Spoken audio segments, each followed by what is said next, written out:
Hey guys, how's it going? Interesting developments in this chapter. Sorry, let me just make that camera a little bit straight. Anyway, interesting developments in this chapter, honestly. The things that happened in this chapter was just like mind blown. But let's get into the greatness that is Boku no Hero Academia 108. This is Shinigami Sam. Hello people, how is it going? 7 thoughts in the comments below.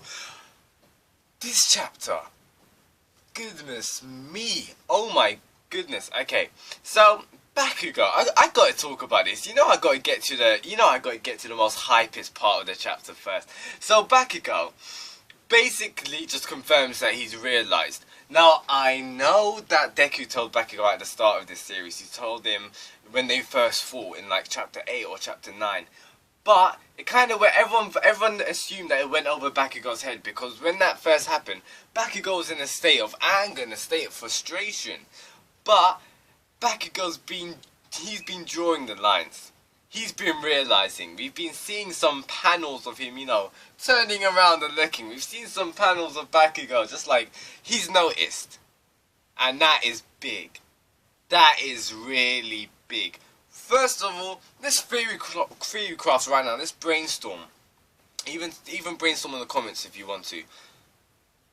How could this be exploited? How can this knowledge of Bakugo knowing the fact of Deku's, one for all, of being it from All Might, just the true nature of one for all, how can that be exploited? Madness. 2, I'm wondering what Bakugo's feelings are towards this. But judging from his reaction in this chapter, judging by the way he carried himself, the way he presented himself to Deku, I feel that he's not angered by this. And this is strides for Bakugo's character. He's just becoming very mature. I feel like, obviously, the way he said it in this chapter, he was just like, oh, you've passed 2. It's expected of the power that you have. You've made that, the borrowed, what did he say? He was like, the power that you've borrowed, you've made it your own, or something like that. So, Bakugo, I don't think he's salty. He's acknowledged Deku's strength, and he's not become jealous of it. I don't feel like he's done that. He's acknowledged Deku's strength, and he's using that acknowledgement for a boost of him to, become even better than Deku, become even stronger, become the best. So I really did like that touch. But honestly, when I saw that and I read that page, I was like, oh my goodness, he knows. So yeah, it does make a lot of things kind of what's the word? It does make a lot of things interesting, especially for the fact that this series is a hero manga. It's a heroic genre, like superheroes. This is the big thing. Look at whole genres in superheroes, like your identity, your secret identity, or like your power, and then true nature of it. That's the thing that you keep secret to yourself and to your loved ones. And the fact that Bakugo knows, and Bakugo's character, I'm interested in how Horikoshi's gonna play this out. I really am, because this can be exploited by villains. It can be exploited by maybe Bakugo's fits of rage, but I doubt it, because I feel like Bakugo's matured. He's not like that person anymore. But it really is interesting that he confirmed it. And the thing is, he said it straight out. He said it out. So he didn't say it quietly. So yeah, that was something, honestly.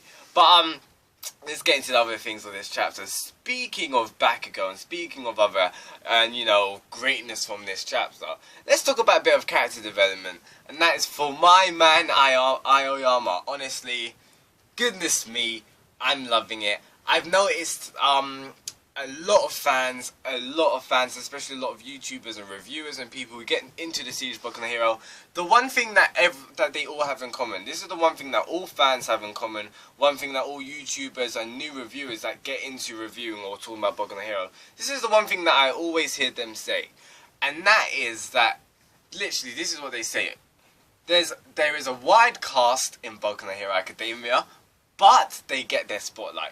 That's what I always hear them say, and this is a testament that we see in this chapter. Honestly, every single character, even Ayama, even the characters that we assume their existence is just for comic relief, they get development, and that's what I really love. Especially Ayama specifically, because I want to touch on this very lightly, and what Horikoshi has done. Let's see his contributions to the series itself. He saved Tokoyami. nearly saved Bakugo from being kidnapped. That's one of the things that he's done this series, and I really did like that because first of all, it was amazing for its character, the whole build-up. I read that chapter a couple of days. I think I read it yesterday or a couple of days ago. I reread those chapters from like 70s to the 80s because I wanted to read it again. And just realize Aoyama. He's sitting down behind a bush, terrified, unbelievably terrified, and that is what we believe to be, you know, typical of his character. He was just a comic relief guy.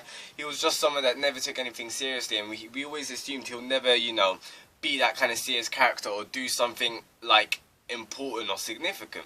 But amidst his fears, he still managed to save Tokiyami, and that was big. And we see in this chapter, he nearly sacrifices himself for Ida, and that was awesome. The way he done it, he was just like, the way he was talking, I can't remember his specific words, but I was just like, man, you are the real MVP. You are a bro. Honestly, I love him right now. So, yeah, man, like, his character development in this chapter was really awesome. I really did like Ida as well. Ida in this chapter, oh my, he's really stepped up immensely. Now, I feel like with Boku no Hero, there's the big four, and that is obviously Todoroki, Bakugo, Ida, and Deku. That's like, you could say they're the main, well, they're the four main male characters in Boku no Hero. Now, the main cast would be obviously Deku, Bakugo, Todoroki, Ida, Uraraka, probably, maybe Kirishima. And Tokiyami.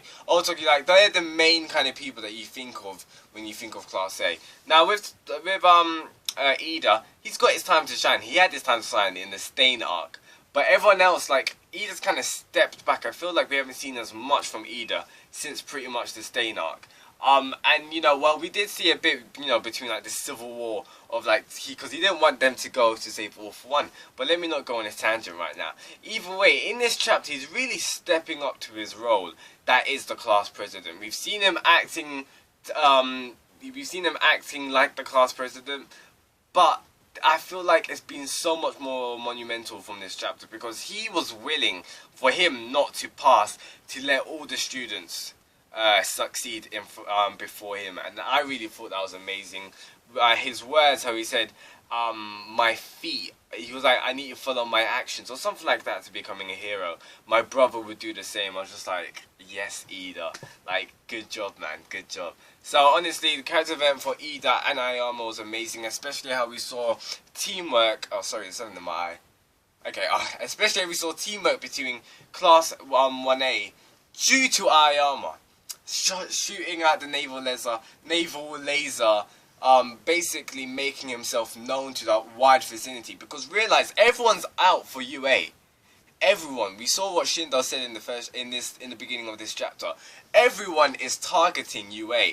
So when Ayama done that, he literally put himself out on the map, and everyone was coming to him. But it also made UA, the remaining of UA, they all came to regroup again and take everyone out. So that was really awesome. I really loved it, and I really loved what Ashido said. And Ashido was just like, this was all because of you, Ayama. We've done this because of you.